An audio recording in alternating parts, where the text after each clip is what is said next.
world news begins with this, where the Acting Inspector General of Police, IGP Ijeoma Egwuatu, has ordered the immediate withdrawal of the police mobile force from 37 squadrons across the country. This comes a month after the acting IGP announced plans to withdraw police personnel, specifically PMF and VIPs across the country. In a police signal dated July 26 obtained recently, the commanders of the affected squadrons were given 2 weeks to execute the task.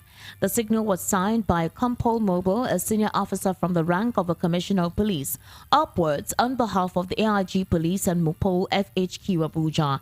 According to the wireless message issued at about 12:31 p.m. on Wednesday, the withdrawal is to enable the mobilization of personnel for the specialized quick intervention squad proposed by the IGP to tackle growing concerns of insecurity. Meanwhile, President Bola Tinubu's government has told the Nigeria Labour Congress they cannot embark on any strike as they are barred by the court. The federal government was reacting to the 7-day ultimatum issued by the NLC to embark on industrial action over the hike in the price of petrol and the high cost of living in the country. NLC on Wednesday issued the ultimatum for the federal government to reverse all anti-poor and insensitive policies. However, in a statement, the Permanent Secretary, Ministry of Justice, Ijeoma Egwuatu, said the union is restrained by the order of the National Industrial Court from embarking on any strike regarding the removal of petrol subsidy. Ijeoma Egwuatu explained that the court had on June 5 granted an injunctive order restraining the NLC and the Trade Union Congress from embarking on the planned industrial action or strike of any nature pending the hearing and determination of the pending motion or notice. She advised the union to consider other means of negotiations with the federal government rather than resorting to self-help and undermining the orders of the courts. To talk more about this and, of course, on other issues of the World News at 12, I actually have Barrister Tunji Abdulhamid right virtually, or rather via the telephone, to help us, divest more into this conversation. Barrister, good afternoon and welcome to the World News at 12 on VOP 90.3 FM. Good afternoon, Esther. Good afternoon, listeners. Yeah, thank you very much. Barrister Tunji, would you say that it is weird or that it is not considered for the NLC to decide to commence on strike? Although the National Industrial Court has placed an injunction and saying that has restrained them from going on strike, but would you agree or wouldn't you agree that it's actually due time that the strike is commenced?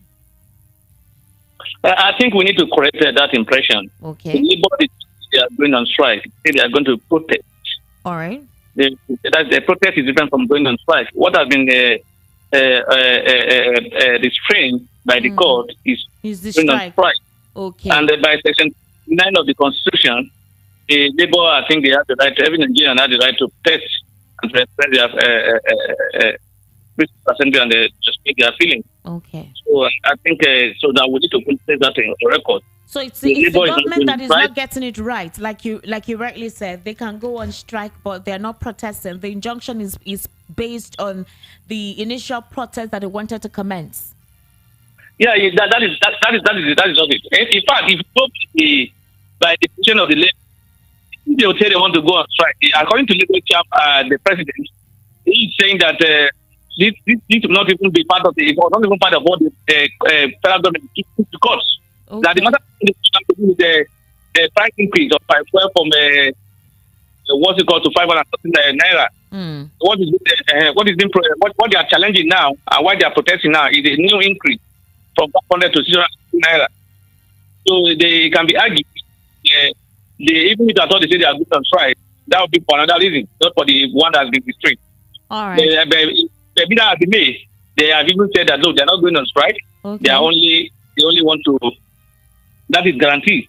So why is the Permanent Secretary, Ministry of Justice, advising them that do they know they have an order of the National Industrial Court from embarking on any strike regarding the removal of petrol subsidy when it is not strike they are going for? They're actually commencing the downing of tools on August 2. That is not the understanding of the position of the labor. Okay. Maybe they will not have to restrict him more and tell him that we want to protect. There's a difference between protest and strike. All right. Thank you very much. Maybe that has to be. All right. Thank you much. Thank you very much for that particular clarification. And we still have other issues that I actually wanted to explain further. Senator Ethan Achonu, the Labour Party candidate in the November 11 governorship elections in Imo State, has thwarted plans by the state government to conduct council polls a few months before the Guber election. Achonu made his stance known while addressing newsmen in Owerri on Wednesday. Now, VOP News gathered that the Imo governor, Senator Hope Uzodinma, had, in a meeting with leaders of the All Progressives Congress last April, promised to conduct local government elections not later than July 2023. Now, the timetable for the election has, however, not been announced 4 days to the end of July. Achonu, who was represented by the Director General of his campaign organization, Mr. Chimenzeribe, argued that council polls should be conducted by governors upon their assumption of office rather than months to a governorship election. He decried the delay in the conduct of the council polls, describing it as a betrayal of the real motive behind the election. According to him, the timing of local government elections should reflect not a desperate desire to groom supporters at the grassroots level for the ruling party, but a sincere desire to empower the local government and make them work in the interest of the masses. Now, Barrister Tunji, on precisely November, any of the day, could be November 11 or any other day being set aside by INEC, Imo State government is meant to commence on its own governorship elections. You do know that in the last governorship elections, Imo State was excluded. Now, in November, Imo State will be commencing another governorship election. For the APC, Hope Uzodinma is running again, all right, for a second slot on that particular position. And you have Achonu, who is the Labour Party gubernatorial candidate. Now, ideally, possibly, I don't know if it's in the Constitution, but that once any individual assumes office in the capacity of a governor, they are meant to conduct local government elections at that onset. But right now, local government elections are being conducted this month and a date has not been set aside. And you have governorship elections possibly 3 months away. So the question is this a deliberate political maneuver to rally for support from the grassroots like Achonu is actually alleging? Is it a possibility that you are trying to instill your persons at the local government level so that you can, be able to have an edge at the upcoming election? That is why this, was delayed, until now. Yeah, I think you are right in that what is being done by governors is to be fortunate that local government administration is the background and it is applied to the government of the law.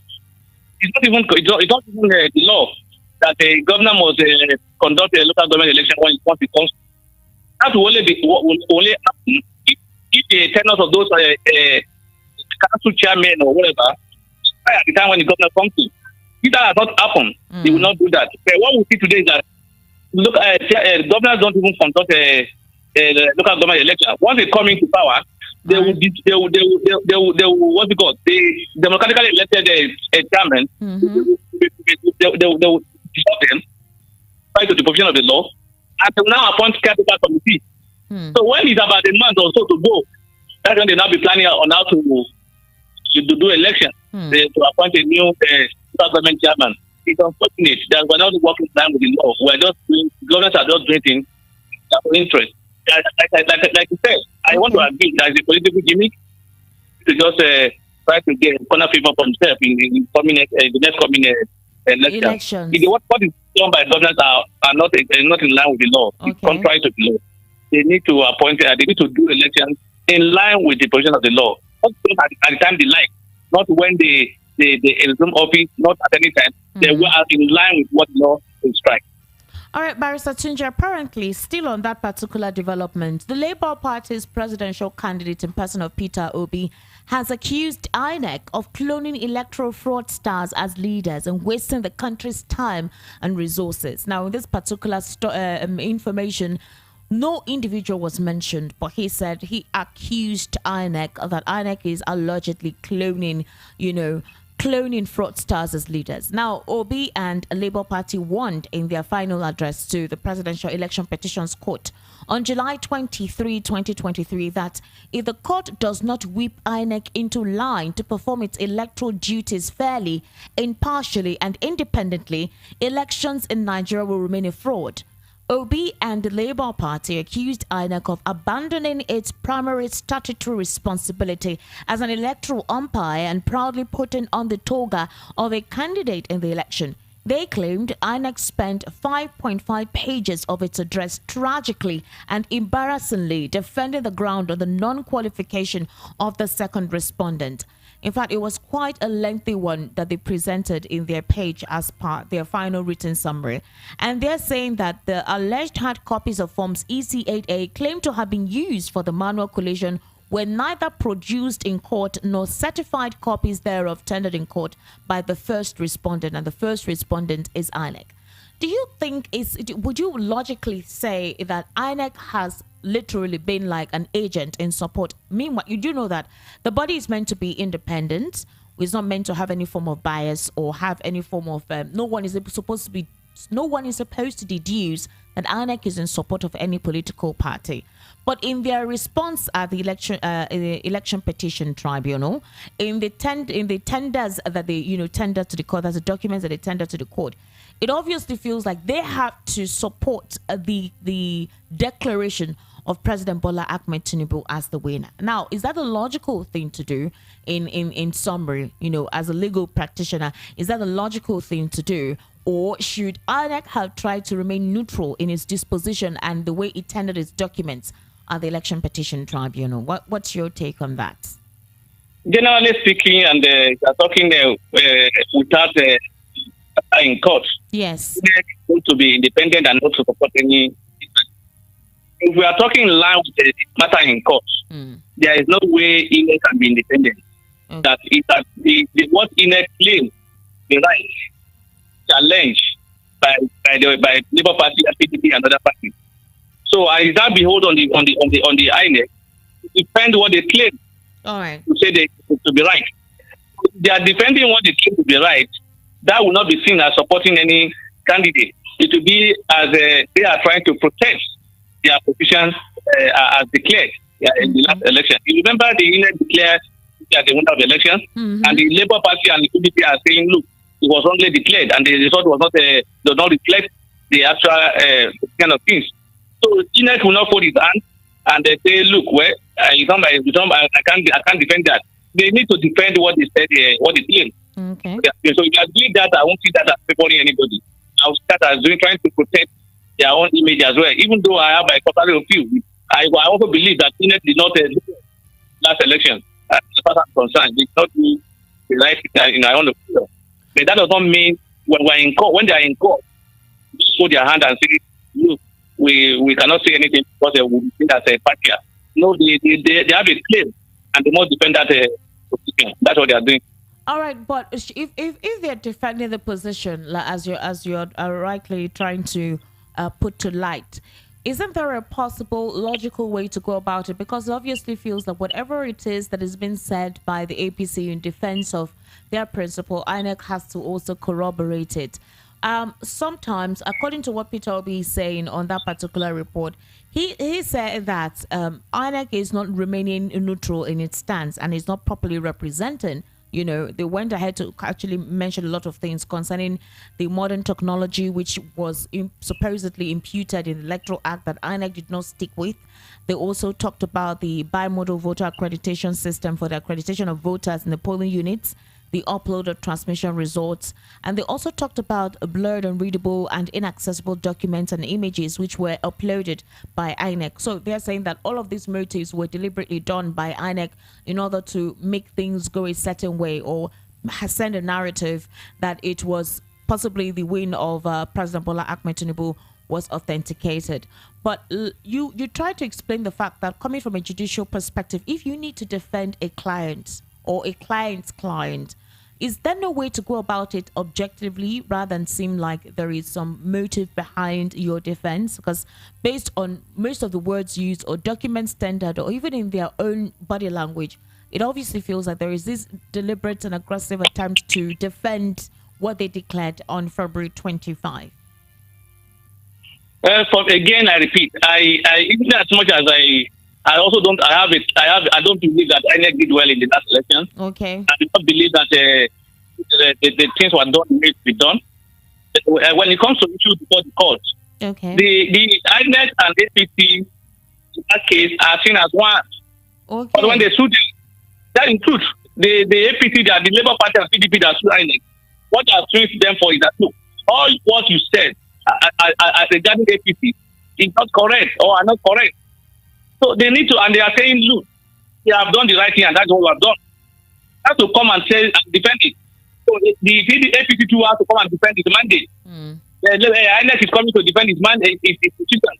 So you can their own line. But would you say INEC is acting as a political party? Because they're not meant to act like a political party, though. No, you're not getting my point is this. They're not asking. You see, if you are taking to court, for instance, Yes. you have made a position on this ready for now, for instance. And somebody else said, look, this is what you said. You are saying, no, that's not what I said. Okay. And you have been sued in court. When you get to court, what you do? You say you want to defend. So if you are defending what you say, and in that position, if you think that you are supporting somebody, that will not be I won't be a supporter of anybody. Okay. I think that they are trying to put own position as claimed by you. Concern, INEC is saying that, look, he has done the right thing just in the last election. Labour Party saying, no, you have not done the right thing. You have not done the right thing. So INEC will have to come with it. He's trying to say, look, he's trying to bring evidence to establish that he has done the right thing. I will not see that one as being siding anybody. If they are not in court, yes, I would say INEC cannot come out and start making position for anybody. But now they are in court and their action is being challenged in court. Dependent, and that's what they are doing. All right. And in as much as first line with APC, they will be seen as supporting APC. All right, Barrister Tunji, the Senate on Wednesday, which is yesterday, rejected a proposal urging it to call on the federal government to use a political solution approach in freeing the leader of the indigenous people of Biafra, Nnamdi Kanu, from detention. It rejected a prayer seeking to urge the federal government to obey court orders that granted bail to Kanu. The upper chamber, however, condemned the Monday sit-at-home phenomenon in the southeast states and the nefarious activities of Simon Ekpa, who is a gang leader. It observed a minute silence in honor of the victims of the sit-at-home protest in the southeast region. The Senate also resolved to invite the Minister of Foreign Affairs, when appointed, relevant stakeholders, when appointed, to carry out a thorough investigation as well as bring other sponsors of the act to book. It asked the federal government to collaborate with the Finnish government and extradite a pro-Biafran agitator, Simon Ekpa, for prosecution. The illegal sit-at-home order was declared on 2021 to press home demands for the release of IPOB leader Nnamdi Kanu, who is being detained by the Department of State Services and is being tried in court for terrorism-related charges. Now, Simon Ekpa has said that Nnamdi Kanu is actually no longer in charge of anything that has to do with the Biafra movement. In fact, he's saying at the moment, because he is being incarcerated, he has not been given any orders or granted any orders. The order has been coming from him. Now, you do recall that on several instances on the World News at 12, we have tried to analyze issues in the Nigerian polity. One of them has always been on the situation in the Southeast. Do you understand the problem, the resultant security situation in the Southeast and the acts of these unknown gunmen? And responses from analysts like you has always been, let us look for a political approach. Possibly if there is a negotiation between the federal government and, you know, the councils of Nnamdi Kanu, and they seek a political solution of granting him possibly pardon, then maybe these individuals who are conducting these nefarious activities in the Southeast would stop their activities. But now the Senate has said no political solution to it. Nnamdi Kanu should face the law and go through what he needs to go through. As whatever it is the court decides, then that will be basically his motion. But then they have sought to extradite Simon Ekpa. Do you think this is the right move for them to take now? In as much as I also believe that can be found out in this case.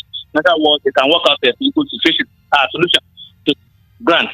I think what the Senate is saying is that, look, if the is in court, they will not have the power to enforce or to be asking that political decision should be used to it. For me, the issue is that, for me, as far as I'm concerned, Nnamdi Kanu need not be in court as far as I'm concerned, because there's no charge against him. Okay. Where they say they are appealing the decision of the court, which is appealing as it is today. there is no any charge pending against him before any court, apart from the one being taken away by the court. So, and the way things are now, so many other issues have been resolved politically. And this one should be exception. In fact, the bandits and the Boko or whatever, over amnesty or whatever, it's a political solution. So if that can be done to some people, it can also be done to him. Unfortunately, I don't know why he's being kept in custody. And unfortunately, I don't know what is happening in the South. I don't know why somebody would be somewhere giving instructions to people to keep themselves and they are cleaning their people. So why the governor will be forcing people to come and open their shop without open their shop. It's a open shop. I don't know under which law. But you know, like I was asking you earlier, we were saying there have been recommendations, several recommendations as to how to eventually nip in the bud the situation in the Southeast that has economically kind of devastated the Southeast region. And one of the plausible solutions that a lot of analysts have given is to why don't they seek a political solution to releasing him rather than insisting that he remains in custody and this continues? Don't you think the Senate should have possibly see how they could have, That's what you see. That's what I'm saying. That look, political solutions is the best way to solve it. But Senate probably because they are in the open, it would not be proper for them to openly say that look, let's find solutions. You know what? Other people who are in custody, we can also go to court to them and say this man is in custody. Please let's look for his problem. So what is good for one person, it's not good for the other. There are so many other people in custody. Why can't they also be considered and given a political solution and everybody's set free? Okay, so what you're suggesting now is that if a political solution will be granted, it should cut across board, not just towards him alone. No, I'm not. I'm saying that maybe probably they are looking at us together. That's why they're not saying it openly.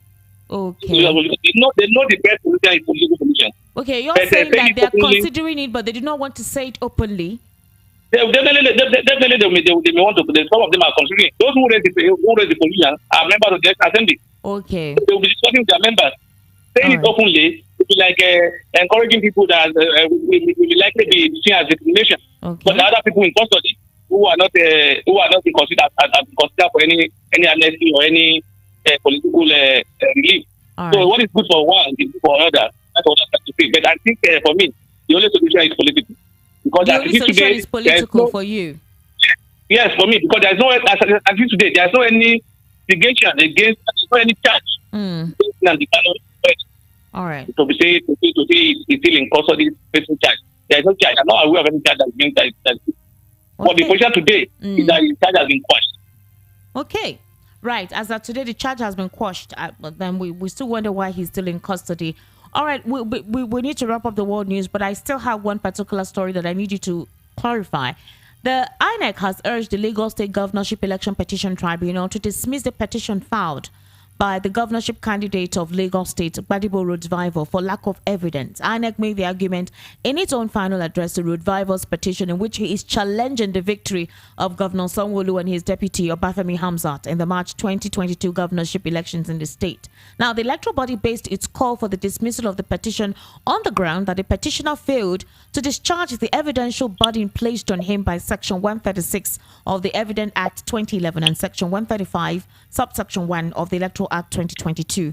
INEC further submitted in the 32-page final written address filed on its behalf by its counsel, Charles Edoson, that based on the diligent examination of the evidence led by the petitioner, the tribunal ought to return no other verdict than one of dismissal. The electoral body also claimed that of the 10 witnesses called by the petitioner, 8 of them who testified either as supervisors or ward collation agents with respect to incidents that occurred at various polling units gave hearsay evidence of what they were told by polling unit agents, evidence which ought to be expunged from the court records. Literally, for that of Lagos, they are saying that what is actually going on in Lagos, or rather was that all the evidences that were brought to the Election Petition Tribunal in Lagos are circumstantial evidences, that the witnesses did not bring any verifiable fact, but literally hearsay. And INEC is asking that Roadvival's petition should be completely expunged. It should not even be admitted in the first instance. What's your take on that development? Yeah, I think point is that, by law, the body is on the petitioner case. Okay. And what the law says that even the defendant, if he believes that the person has not brought anything before the court, he not even call any witness. So the body is the responsibility of establishing the case or the allegation is on the petitioner. So what they are saying here is that from what is before the court, they are of the opinion that the Labour Party has not done anything. Okay. For them what they're doing. So in other words, they are saying no proper material, no proper evidence has been brought for the court. That is what the law is saying. So if the court is satisfied with what they have said, they may likely go. Because the court is not the duty of the court, that or not, that petition is correct or is not correct. Okay. That is the way it is. So everybody, the Labour Party will also be saying that we have done well. They have done what is required by law. And they think their case beyond as required by law. All right. I think it's a matter of law now. All right, Barrister Tunji, thank you so much for your time on the World News at 12. I sincerely appreciate you taking your time to clarify most of these issues in the World News. Thank you. Thank you for having me. All right.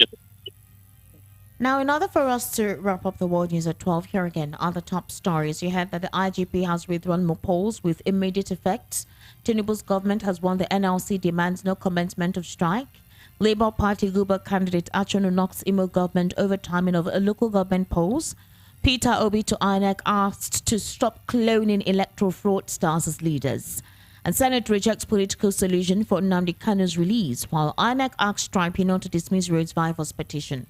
That is a wrap on the World News at 12 right here on Voice of the People, 90.3 FM. My name is Esther Wachuku.